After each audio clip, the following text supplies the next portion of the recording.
The first and the biggest financial mistake is saving your money. बिल्कुल, saving your money is not a good thing. Y?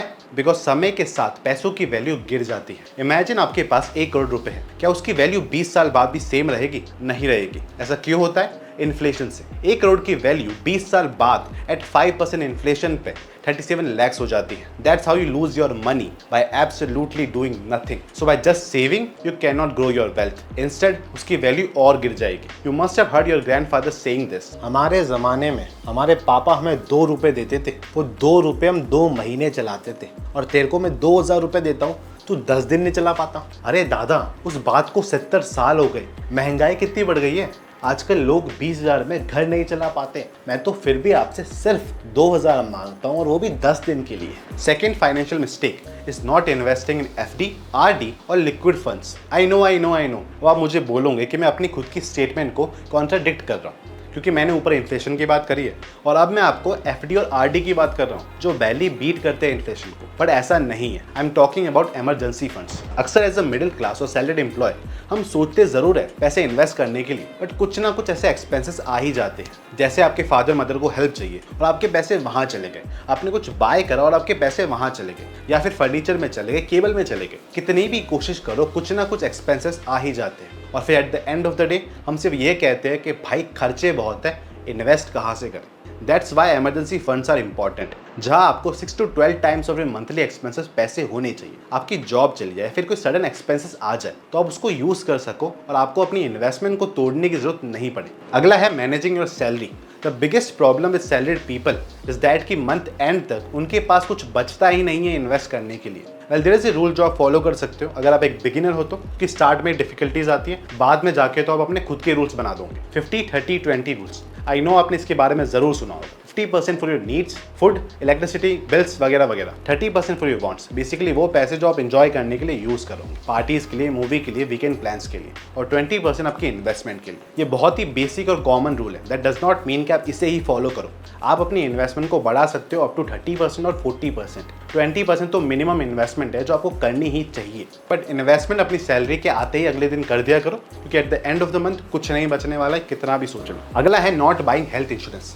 हमने ऊपर 5% inflation की बात करी, जिसमें 1 करोड़ की वैल्यू 20 साल बाद 37 lakhs हो जाती है। Now imagine medical inflation being 14%। That's huge. Medical bills एक ऐसी चीज़ है जो कुछ दिनों के अंदर आपको बर्बाद कर सकती है। And there are lot of salaried employees जो ये कहते हैं कि उनकी कंपनी उनको मेडिकल इंश्योरेंस प्रोवाइड करती है, पर उसका सम एश्योर्ड कितना है? 5 lakh, 10 lakh, 15 lakh, 20 lakh in most cases. Is this amount will be good enough for you? अगर आप किसी प्राइवेट हॉस्पिटल में जाते हो, किसी मेट्रो सिटी में, मुझे नहीं लगता। And buying health insurance at an early age is very beneficial for you, क्योंकि आपको प्रीमियम काफी कम पड़ता है कंपैरेटिवली अगर आप वही हेल्थ इंश्योरेंस अपने फादर के एज में लेने जाते हो। Here is the example. More than 70% difference है प्रीमियम में। After COVID, it is very important to have health insurance. The next financial mistake is not optimizing your taxes. Most of the salaried employees को idea भी नहीं है that they can save their money जो tax में पे कर रहे हैं। Like recently, my friend was asking me about the taxes, and it turns out कि वो 35,000 yearly टैक्स पे करता है, जो बचाया जा सकता है by proper tax saving methods. चोरी करने का नहीं बोल रहा हूँ। जैसे HRA, हाउस रेंट अलाउंस, आपकी कंपनी आपको HRA प्रोवाइड करती है, आप उसको क्लेम कर सकते हो। अगर आप सेल्फ एम्प्लॉयड हो तो भी आप HRA क्लेम कर सकते हो। फॉर एग्जाम्पल, आपने HRA क्लेम किया 5,000,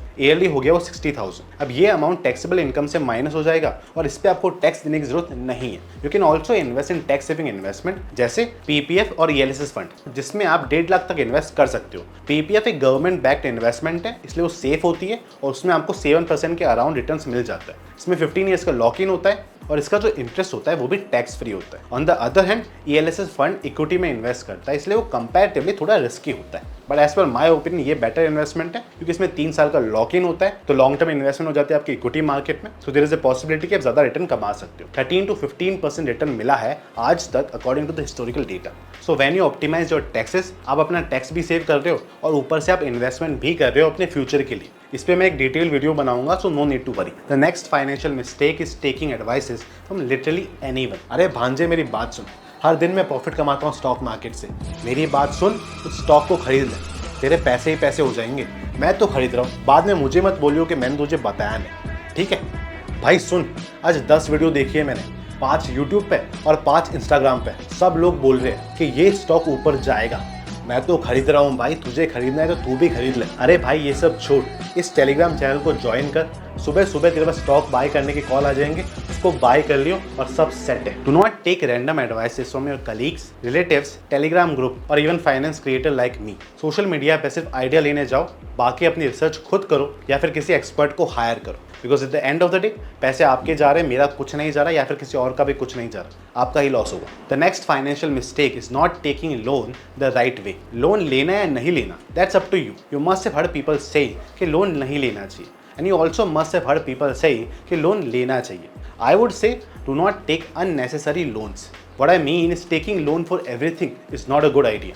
आजकल लोग हर चीज़ के लिए लोन लेते हैं, जैसे आईफोन के लिए लोन ले लिया, टीवी के लिए लोन ले लिया और ऐसी बाकी चीज़ों के लिए भी लोन लेते हैं। जैसे कार हो गई, it's a depreciating asset, so rather than taking loan आप इन्वेस्ट कर सकते हो और फिर आप वो कार बाय कर सकते हो। You can also use 24-10 rule, जिसमें आप 20% डाउन पेमेंट करते हो, आपका लोन का टेन्योर 4 साल से ज़्यादा नहीं होना चाहिए और 10% आपकी मंथली सैलरी की EMI बननी चाहिए, उससे ज़्यादा EMI नहीं बननी चाहिए। क्रेडिट कार्ड यूज़ करना is not a bad idea, but उसकी पेमेंट ड्यू डेट से पहले कर देनी चाहिए, क्योंकि बाद में आपको 40% का इंटरेस्ट लग सकता है ईयरली, और ये सारी चीज़ें आपका क्रेडिट स्कोर खराब कर सकती है। There are good loans and bad loans. ऊपर मैंने बैड लोन्स की बात करी। गुड लोन्स वो होते हैं जहां आपको टैक्स बेनिफिट मिलता है, जैसे होम लोन हो गया, एजुकेशन लोन हो गया, एंड मेक श्योर कि आपकी जो मंथली EMI बने वो आपकी सैलरी की 30 से 40% से ज़्यादा नहीं होनी चाहिए, कुछ भी हो जाए। अगला है how much returns you need to grow your money. Well your investment should beat at least inflation, and most of our safe investment like FD, RD और सेविंग अकाउंट इन्फ्लेशन को बीट नहीं कर पाती है। फॉर इमरजेंसी फंड्स FD और RD बहुत अच्छे हैं,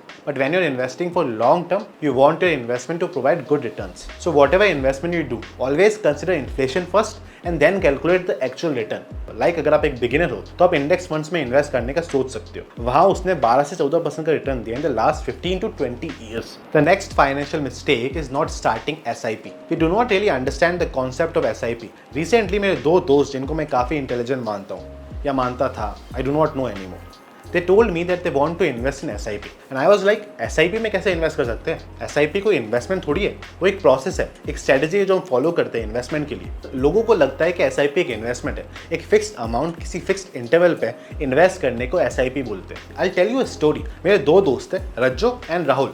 राहुल ने अपने हर महीने 20,000 रुपये इन्वेस्ट करने का सोचा और वहीं रज्जो ने अपने पैसे उड़ाने का सोचा। सो 15 साल बाद जब वो मिले तो ये हुआ। 15 साल बाद 1 करोड़ की इन्वेस्टमेंट तो सही है, अब SIP रोक देता हूँ। 1 करोड़ यार, मैं भी इन्वेस्टमेंट स्टार्ट करता हूँ। तूने 20,000 की करी थी ना, मैं 40,000 की करता हूँ। अब तू देख, 20 साल बाद तेरे से बड़ा कॉर्पस बनाऊंगा। देख भाई, 4 करोड़ की इन्वेस्टमेंट कर दी मैंने, तेरी कितनी हुई? अरे तुझे तो पता है कि 15 साल बाद मैंने SIP रोक दी थी, इसलिए ज़्यादा नहीं हुई है, अराउंड 10 करोड़ है। That's the power of compounding and SIP। अगर आपको वीडियो अच्छा लगा तो लाइक कर देना, सब्सक्राइब कर देना और अपने दोस्तों के साथ शेयर कर देना।